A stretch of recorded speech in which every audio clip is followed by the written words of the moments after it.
porque creemos que hay como malas palabras, ¿va? Y la justicia ha sido uno de los de las grandes malas palabras.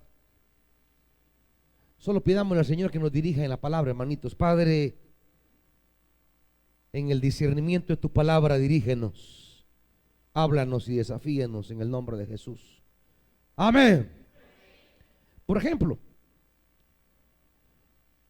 comencemos con Marcos 3, Mateo 3, perdón. Mateo 3:13. Un día Jesús fue de Galilea al Jordán, ¿para qué? ¿Qué pasó con Juan? 14. Juan trató de disuadirlo. ¿Y qué le dice?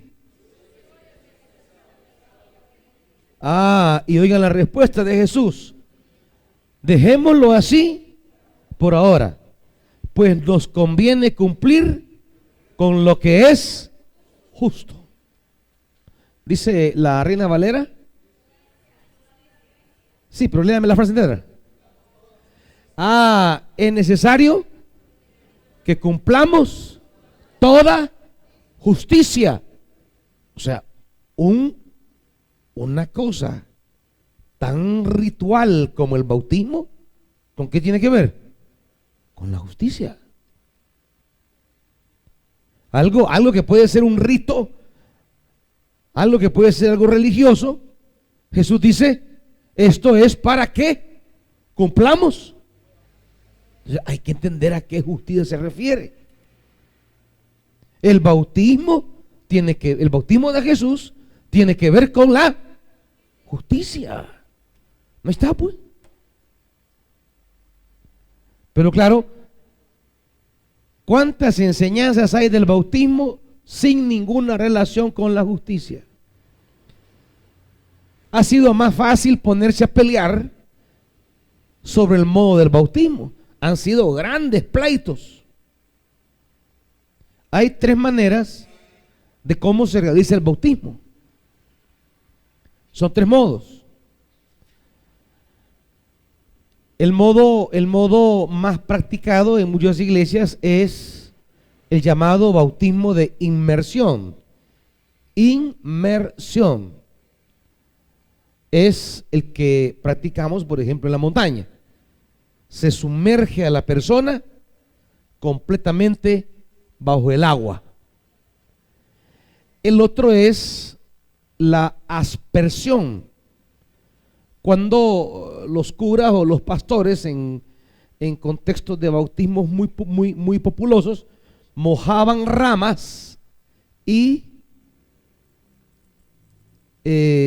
aspiraban a las personas, les tiraban agüita así, como gotas. Ese se llama la aspersión. Y el tercero se llama la efusión. Efusión, conocido popularmente como el chorrito, que se hinca a la persona y le dejan caer chorrito en un pichelito, o el que se aplica a los niños en el bautisterio. Ha sido más fácil para las iglesias ponerse a discutir sobre cuál es la forma de bautizar, y se han levantado grandes pleitos. En 1996 a mí me ordenaron reverendo y se invitaron a todas las iglesias bautistas del país para ordenarme reverendo, y uno presenta un documento de su testimonio ministerial y de sus fundamentos doctrinales de fe. Es decir, en el testimonio ministerial uno muestra las evidencias de su llamado.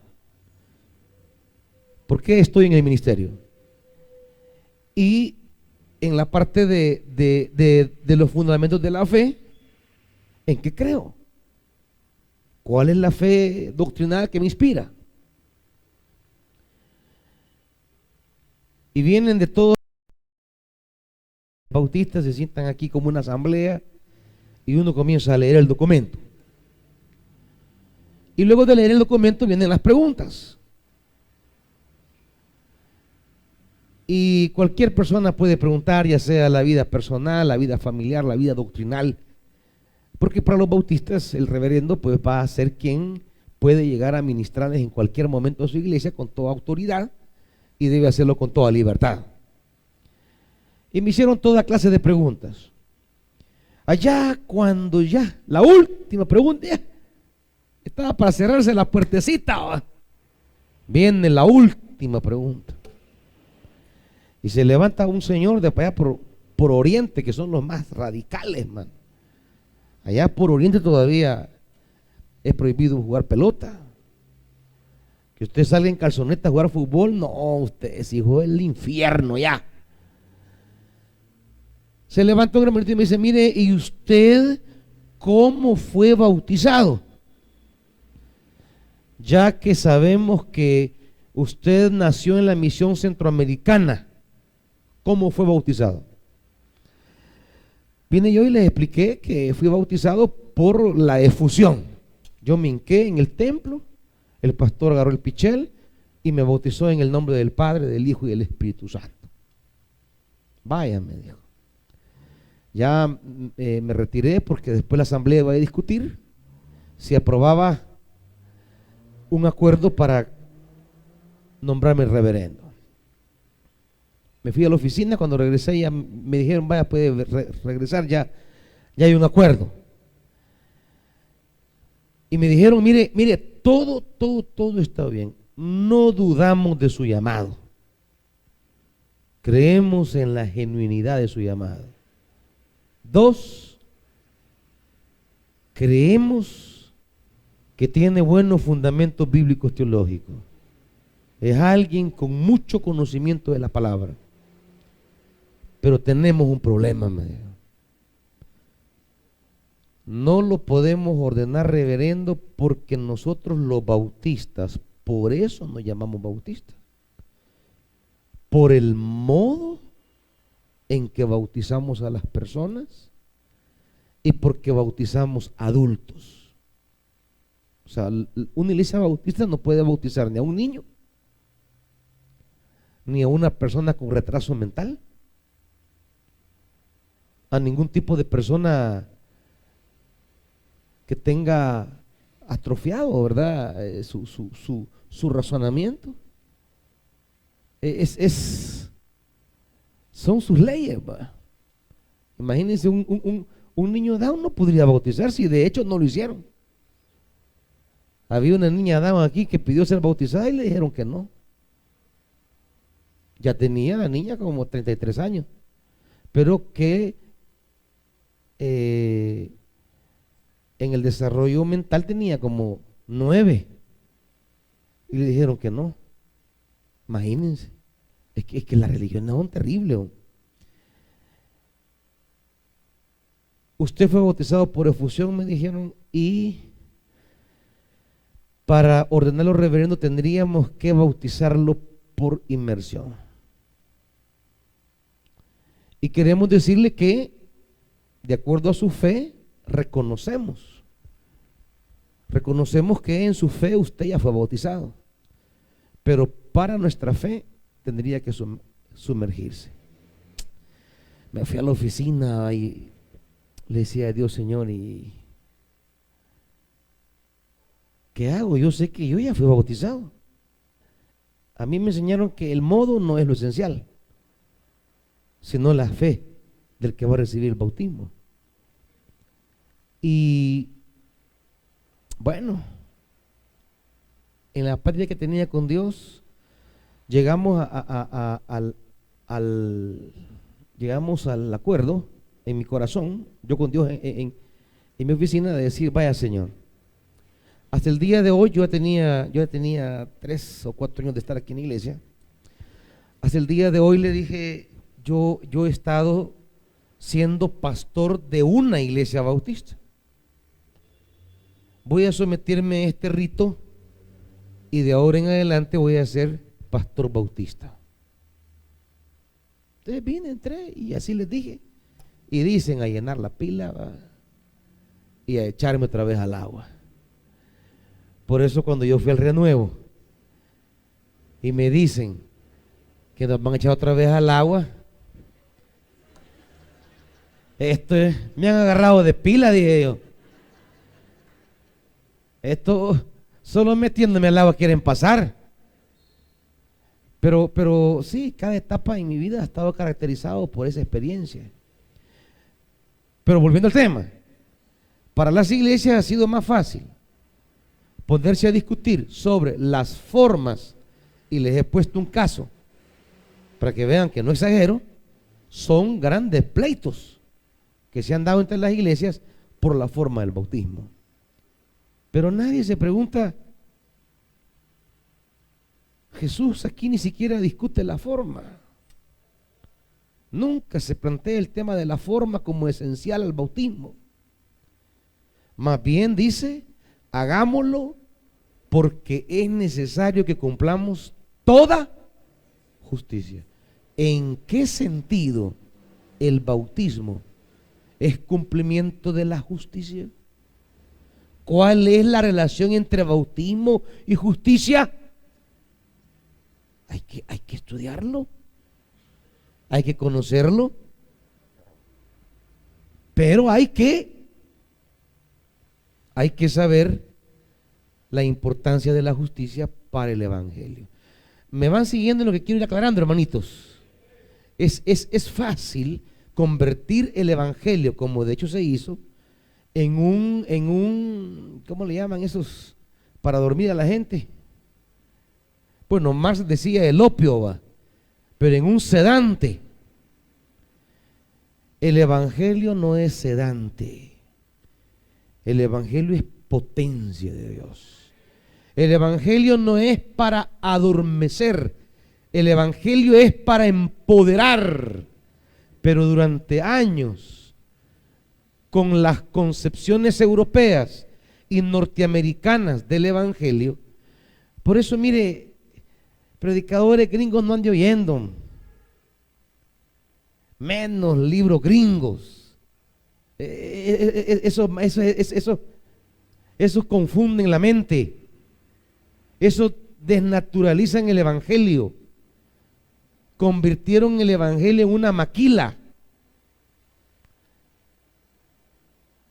Por eso ustedes ven los materiales que yo les doy en la escuela de predicadores, vean la seriedad de los escritores. Tomen uno y vean lo fundamentado en la palabra.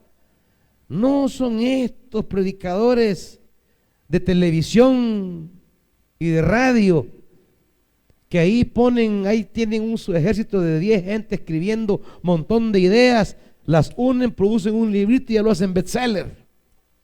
Pero no porque el libro sea de gran contenido, sino porque hay todo un trabajo de medios de comunicación, de mercadeo y de mil cosas más. Porque el mercadeo domina la industria de la religión hoy día. No, por eso ustedes ven los materiales que les pongo ahí. Son materiales serios. Hay una trilogía que me van a dar esta semana, se las quiero subir, y yo quisiera encarecidamente decirles, esos 3 libros, léanlos. Son una preciosura. Y no solamente por eso, sino porque mucho de lo que estaremos hablando en estos días tiene que ver con esa trilogía. Es Juan Mateos y Camacho han escrito una trilogía. Símbolos, figuras, personajes, es un libro. Algo precioso. ¿Cómo entender los evangelios? A partir de sus símbolos, de sus figuras, de sus personajes. Aparece ahí dentro de la figura Betania. Léanlo. ¡Qué calidad! El autor dice, Betania representa, dice, en los evangelios, esa parte de la comunidad cercana a Jerusalén que es primicia de los frutos del reino de Dios. Y comienza él a explicar por qué. O sea, una cosa preciosa. Voy a subir esos libros Dios mediante me lo dan mañana, lo subo por la tarde. El otro se llama el panorama de Jesús. Es cuál es la perspectiva realmente de Jesús acerca de Dios y de la fe. Lo que estamos llamando ahora el reino de Dios. Ese era el tema que cautivaba a Jesús, era el tema que encendía a Jesús, encendía ya sea para la motivación o ya sea para la reprensión. Es decir, era el tema que encendía a Jesús, ya sea de gozo o de compromiso, o ya sea para regañar a los discípulos, para enojarse o para alegrarse. Es decir, el reino de Dios era un detonante para Jesús. A Pedro le dijo: apártate de mí, Satanás, le dijo. Digan esa zorra de Herodes. O sea, el tema de Jesús era el reino de Dios. Vean esa trilogía, bájenla, léanla. Quien la puede imprimir, imprímala. Son tesoros ricos. Entonces, es fácil convertir el evangelio en un sedante, adormecer a la gente, que la gente no se pregunte sobre la vida, que la gente no se pregunte sobre su realidad, que la gente no descubra que muchas cosas que hay en el mundo no son la voluntad de Dios, porque se nos ha metido un evangelio que nos ha dicho: es que esto de ser pobre es la voluntad de Dios. Y usted mira las películas mexicanas, va. Las películas mexicanas son las que más asumen esa lectura. Es que así lo quiere papachús. Es que esta es la voluntad del niño Dios. Y claro, la religión se ha convertido en un sedante para que la gente soporte, como cuando a usted le van a trabajar un diente, ¿va? Miren, la vamos, le dice, a anestesiar. Es decir, le vamos a hacer algo que a usted le va a doler, pero no va a sentir. Entonces la religión ha cumplido ese papel desde los tiempos del faraón. No crean que ahorita. O sea, eso no lo han inventado los gringos ni los europeos. Eso es naturaleza humana, viene de siempre. Los grandes y poderosos le han dicho a la gente: te vamos a hacer algo que te va a doler, pero te vamos a anestesiar. ¿Y sabe qué le dan? Religión. Religión. Le inyectan religión, entonces a la gente ya no le duele, la anestesian. Más religión, más anestesia. Más religión, más anestesia. La religión, a lo menos la religión que nace en Jesús, dice Santiago, no me vayan a perder Mateo, dice Santiago,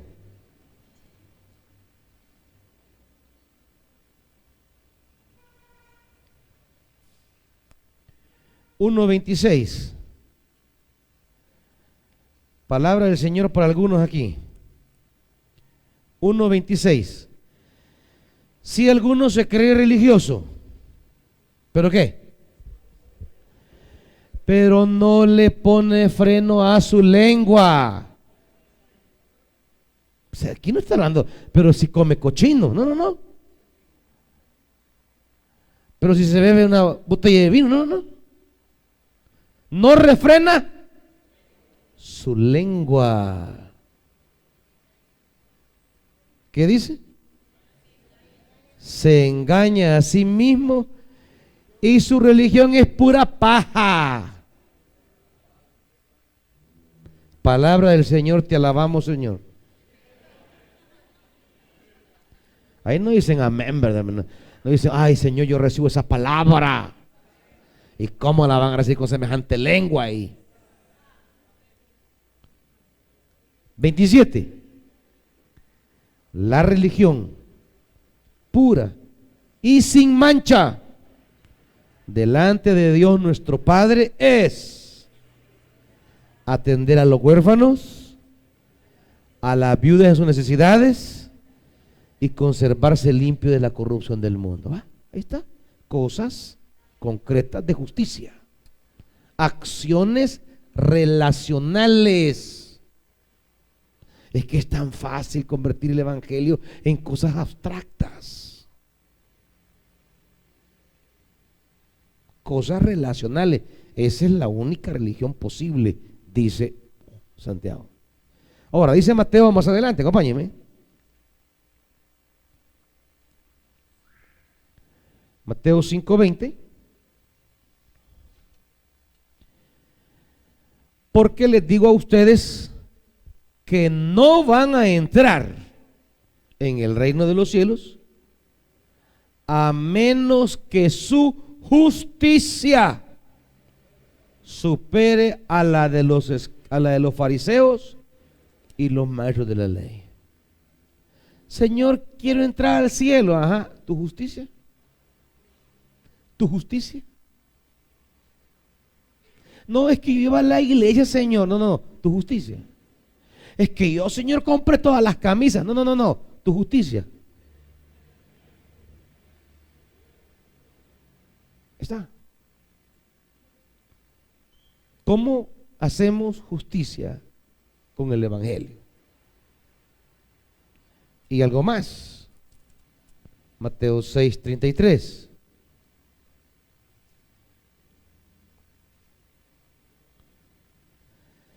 Más bien, ¿y está conmigo ahí? Busquen primeramente ¿qué? No solo el reino de Dios, su justicia. O sea, el reino tiene una justicia. El reino de Dios y su justicia. Cuando se piensa en estas categorías y muchas más que iremos hablando poco a poco para entender el mensaje de Jesús, para entender el reino de Dios, entonces el evangelio es ese evangelio que predicamos, con el cual nos comprometemos. Este evangelio no tiene que ver solo con vida en el más allá, sino con signos de vivir la vida de Dios en el más acá. ¿Cómo la vida humana puede irse configurando como vida de reino de Dios? Los milagros de Jesús y las parábolas de Jesús fueron, diríamos, los dos instrumentos usados por el Señor para ayudarnos a entender el reino. El griego utiliza una serie de palabras para referirse a esos milagros, pero los evangelios usan una en particular. Es la palabra preferida de los evangelios para describir los actos de Jesús, y es la palabra griega semeión, no semillón, no, semeión, y significa señal, la señal. Los milagros se describen como señales. De la palabra griega semeión viene nuestra palabra castellana semáforo. Un semáforo es un sistema de señales. Le señala, el semáforo le señala los movimientos que usted debe tener de acuerdo a la señal que le emite. Si le emite la luz roja, ¿qué le quiere decir? Le pusieron, ¿qué quiere decir? Alto, deténgase. Y hay palabras. ¿Se lo dice con palabras? No. No usa palabras para decir, deténgase. El color que le emite. Si le dice verde, ¿cómo? Avance, siga. Si le dice amarillo, métale la pata antes que cambie. Apúrese. No, broma. Amarillo es, cálmela. Tenga precaución. Ya va a cambiar. El amarillo es el color que le dice, cálmela.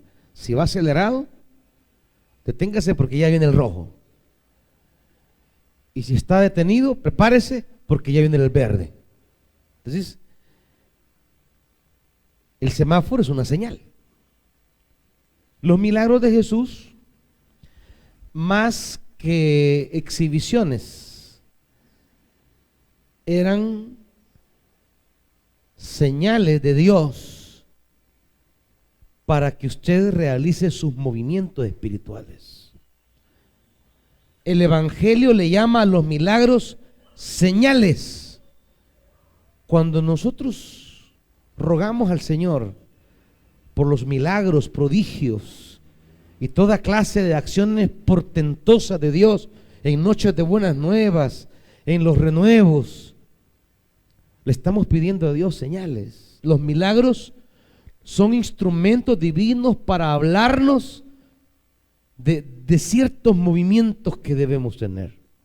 No es curandería, no es brujería. Los milagros que le pedimos a Dios son palabras silenciosas de Dios. Por eso cada milagro que ocurre debemos entender su mensaje. En los milagros de Jesús debemos entender los mensajes de Jesús. ¿Me van siguiendo? Seguro me van siguiendo, hermanito. ¿Alguien tiene una pregunta? Si no estoy siendo muy claro en algunas cosas. ¿Hermana Mary? Ah, no. ¿Y por qué me hizo así, pues? Hermana, aquí no se viene a jugar hoy. ¿Alguien más? Hermana Silvia. Con todo Memo ahí. Dígame. Memo.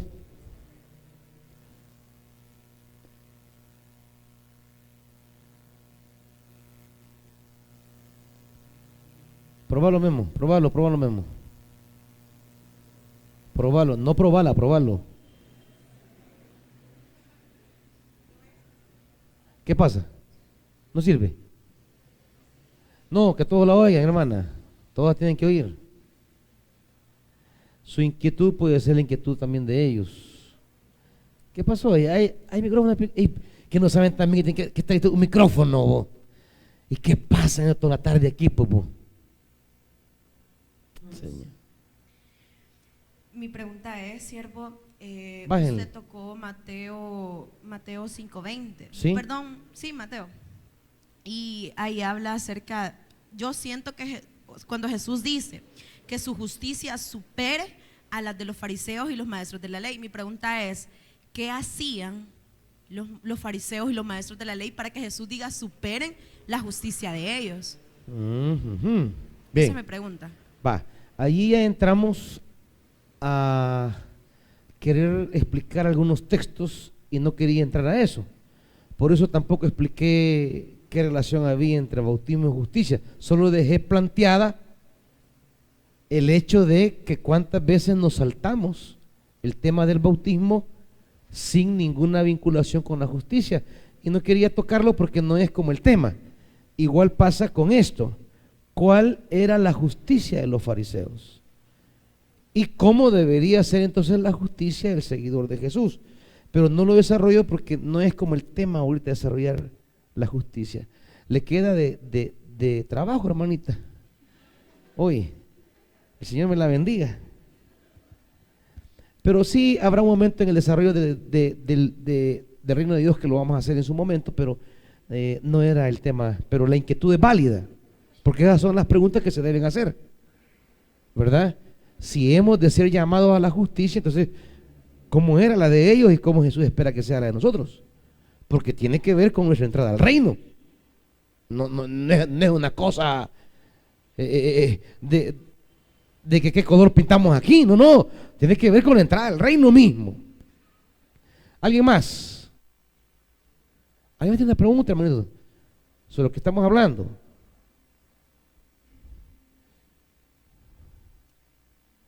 ¿Algún joven? ¿Alguien de Lirios? ¿Alguien de La Rábida? ¿Alguien de la Central? Ey, ¿alguien de Pancho? Ey, o de verdad doy la clase tan bonita que todos me entienden, o la doy tan jodida que nadie me entiende. Vamos, hermano, ¿me van siguiendo? ¿Seguros? Va. Jesús, para hablarnos del reino de Dios, usó milagros. Y los evangelistas le llaman a esos milagros, ¿cómo le llaman? Señales. O sea, como rótulos en el camino. Los milagros son como rótulos en el camino. Acciones divinas para señalarnos caminos. Pero también usó palabras. Y los evangelistas destacan dos tipos de palabras. Destacan las parábolas y destacan los discursos. A lo largo del evangelio encontramos una serie de parábolas que casi nadie lee. Y no solo no las lee, cuando se leen no las entienden. Y el asunto es que cada parábola comienza diciendo: el reino de Dios es como, o es semejante. Quiere decir que para entender el reino de Dios hay que entender esa parábola. Y si yo ni siquiera conozco las parábolas y ni las entiendo, ¿cómo voy a conocer el reino de Dios? Por eso es que ha sido más fácil entender el evangelio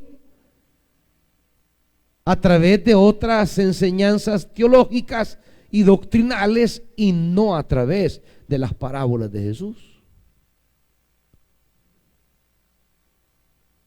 No preciso ahorita, pero si no mal recuerdo son cerca de 48 parábolas.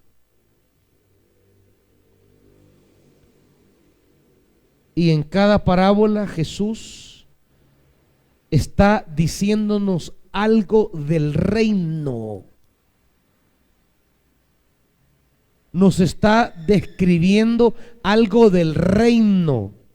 Nos está pidiendo algo de reino. La enseñanza de Jesús descansa sobre parábolas. Ustedes como predicadores, ¿cuántas veces han predicado en una parábola? Y son el reino. Conoceremos desde el otro martes, vamos a estudiar las parábolas. Luego vamos a estudiar los milagros. Y luego vamos a estudiar lo otro que usa Jesús para, a la hora de hablar, que son los discursos. Los discursos no son parábolas. Por ejemplo, un primer discurso, hablando de Mateo, es el discurso que arranca en Mateo 5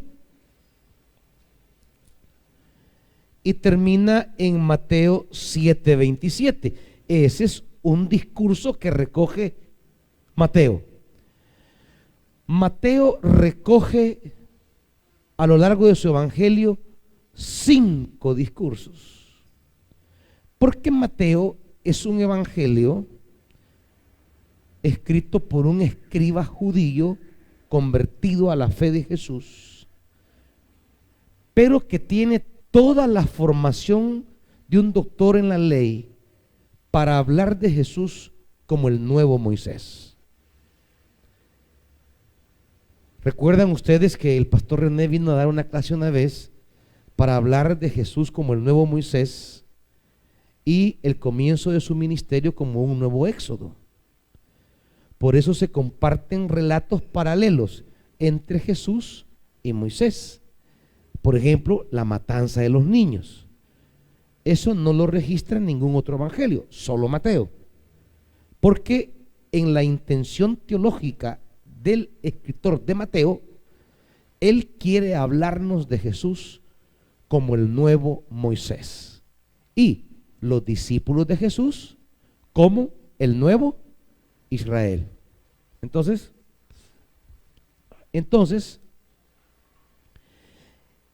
estructurará algunos relatos similares entre el nacimiento de Moisés y el nacimiento de Jesús.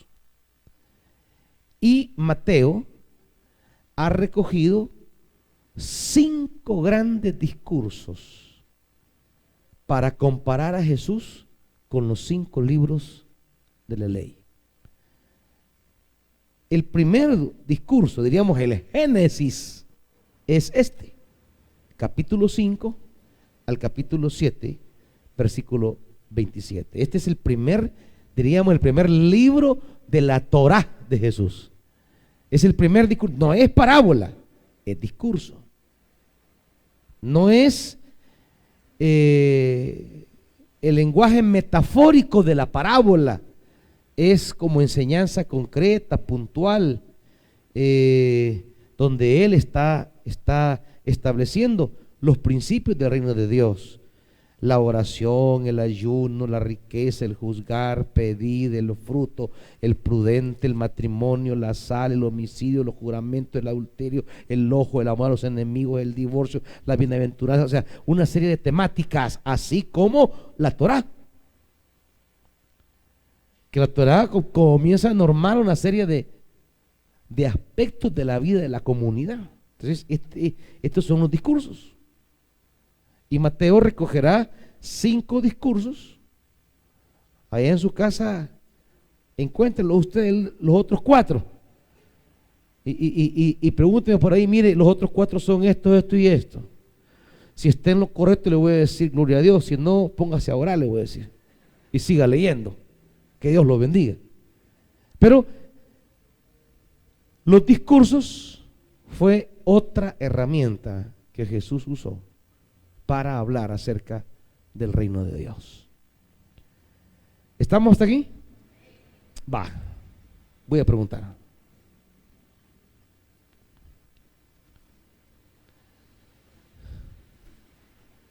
Vamos a ver. Dígame, ¿qué usó Jesús para hablar del reino de Dios, Carolina? ¿Qué instrumento usó? ¿A través de qué nos habló del reino de Dios? La palabra. Sí, usó la palabra. Y en la palabra, ¿cuáles fueron las 2?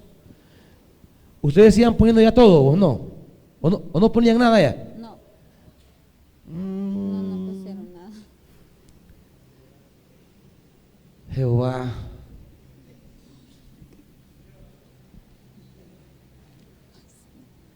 Acabo de hablar de 2 cosas que Jesús usó para enseñar, para hablar. La justicia. No, No. 2 cosas que usó. Dos formas. El bautismo. ¿Cómo? El bautismo. No, 2 formas, lo que acabo de hablar. Dígame usted. ¿Cómo? Los discursos y las parábolas. Las parábolas y los discursos. O sea, él usó la palabra y en la palabra la usó para hablar de parábolas y para hablar. ¿Qué fue lo otro? Ah, las señales. Y las señales eran los. Las parábolas. No. ¿Qué eran los señales? Los milagros, los prodigios, las sanidades.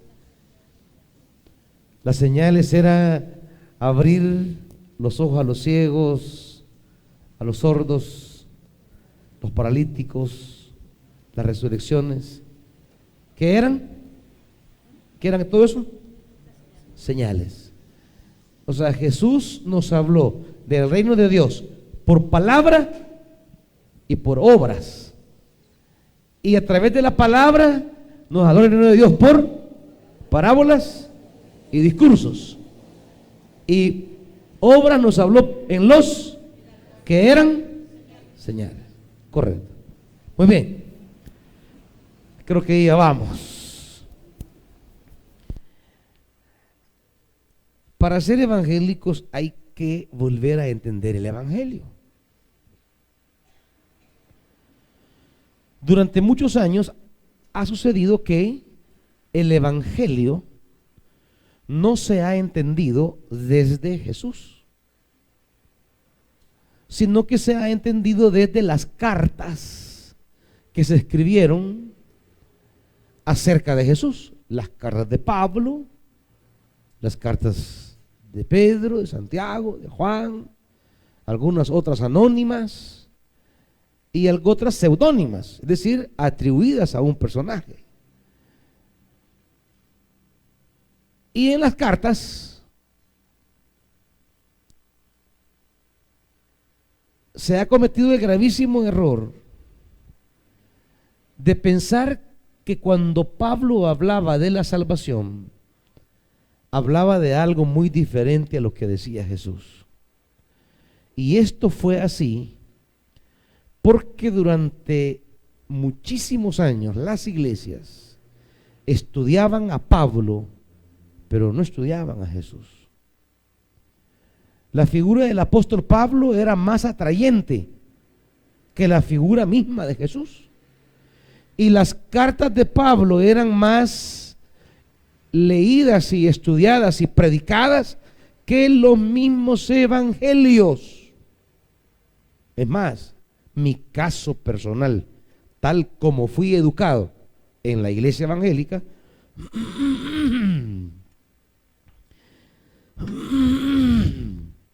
perdonen que esto ya venimos predicando desde la semana pasada, no paramos, porque viernes no paramos, ni sábado, ni miércoles.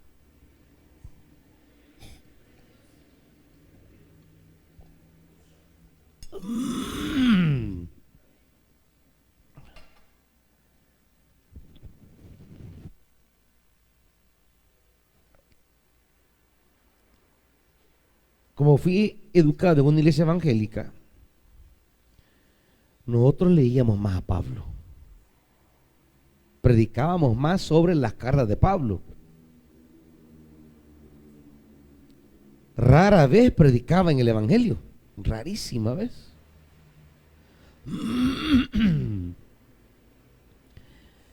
Es más, los evangelios ni los leemos,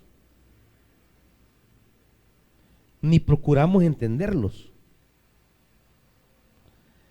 a no ser historias sueltas, así, aisladas. Pero el evangelio, Mateo como un conjunto, por ejemplo, entender a Mateo como esto que les acabo de sintetizar, de decir, Mateo es este documento que nos quiere hablar de Jesús como un nuevo Moisés y que nos convoca a un nuevo Éxodo y que nos lleva a la tierra prometida y conocer cómo lo estructura, cómo lo analiza. Y luego tomar Marcos y decir Marcos ya es otro sentido. Marcos representa esas comunidades. Los hermanos van para Pachimalco, ¿verdad? ¿Cuántos van para allá? Solo ustedes son. Espérense, vamos a arreglar lo del transporte. Quédense. Quédense aquí. No se preocupen. Cuando decía Éxodo no me refería a ese de ustedes que se iban a salir, no. Hablaba de este. Es que dije Éxodo, salgamos, no, hermanita. Y la Moisesa fue la que se levantó primero.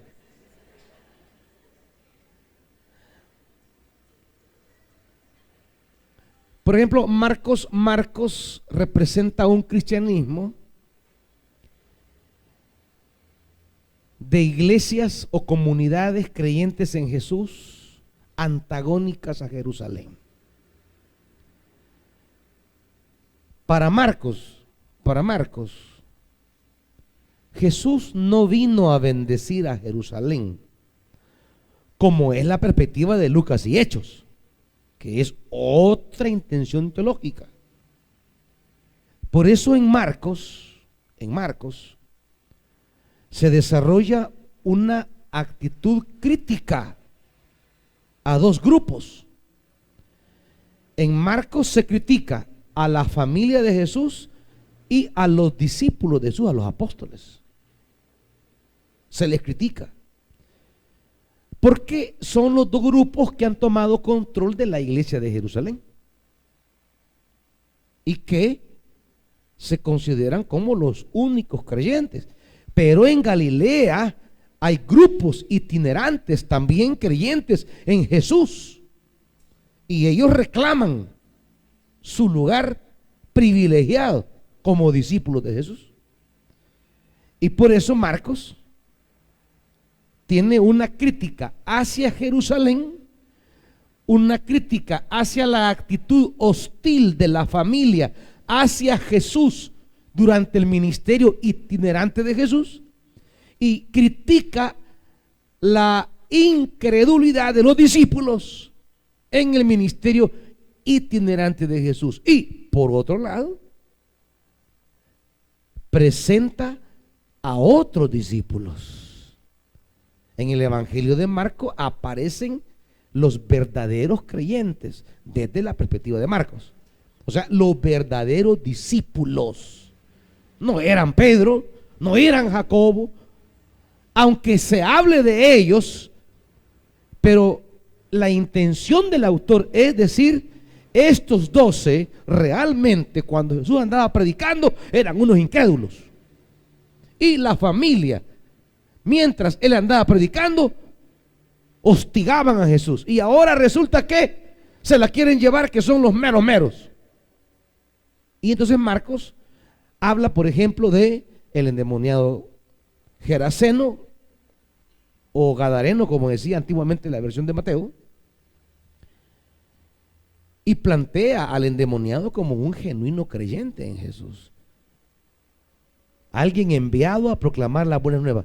Ve y cuenta a los tuyos cuán grandes cosas ha hecho el Señor. La mujer sirofenicia comienza a hablar de ciertos personajes. Hay a lo largo de Marcos alrededor de 7 personajes que terminan con el centurión al pie de la cruz, declarando lo que nunca los discípulos han podido declarar: verdaderamente este era el Hijo de Dios. Entonces Marcos habla de ciertos personajes que a lo largo del ministerio de Jesús se convirtieron en auténticos discípulos misioneros, en auténticos apóstoles, porque fueron a proclamar el evangelio y creyeron en él mientras él vivió, y que se han formado comunidades de creyentes en torno a esas personas. ¿Y ustedes qué creen que pasó con toda la gente que Jesús ministró? Pues ¿creen que se lo llevó un platillo volador y se desapareció? No, se fueron formando pequeñas comunidades que se quedaron ahí en Galilea, pero que cuando en Jerusalén arranca el movimiento, esas comunidades como que no existen. Por ejemplo, en la perspectiva de Lucas, la iglesia comienza en Jerusalén. Marcos quiere decir no, comienza antes. Hay pequeñas comunidades aquí que creímos en Él mientras Él vivió, que nos hemos formado. Si entendiéramos los evangelios, cada uno en su, pero eso no lo entendemos así. Pero sí se han entendido las cartas. Y se dice, la carta de Gálatas estaba preocupada, fue escrita porque habían problemas en la comunidad en las cuales se habían levantado unos judaizantes para levantar a la iglesia contra el apóstol Pablo, y Pablo escribe la carta. Con qué facilidad explicábamos todo eso, pero no así de los evangelios. Entonces por eso ahora hay que volver a leer los evangelios, porque es a través de los evangelios mismos que aún vamos a entender a Pablo. Pablo no está inventando nada nuevo. Pablo tiene conciencia de la enseñanza de Jesús y a partir de allí va a hablar. Llegamos hasta aquí, amados. Pónganse de pie.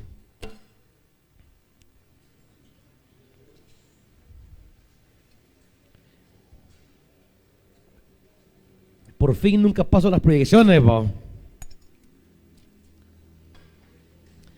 que vamos a ver las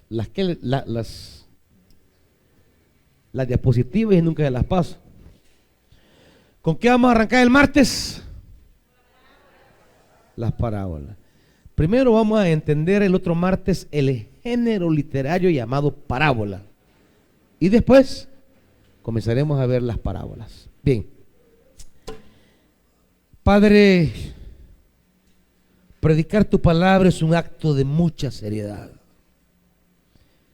Concede siempre a mis hermanos el compromiso y la disciplina de prepararse como se prepara cualquier persona para realizar con excelencia la tarea que le han asignado. ¿Cuánto más nosotros no hemos de prepararnos acaso si son los asuntos eternos que nos has entregado? Si a médicos, abogados, ingenieros y demás profesiones se preparan con entereza para funciones terrenales, ¿cuánto más nosotros de traer los asuntos celestiales a los ámbitos terrenales? Danos, Señor, de seguirnos preparando.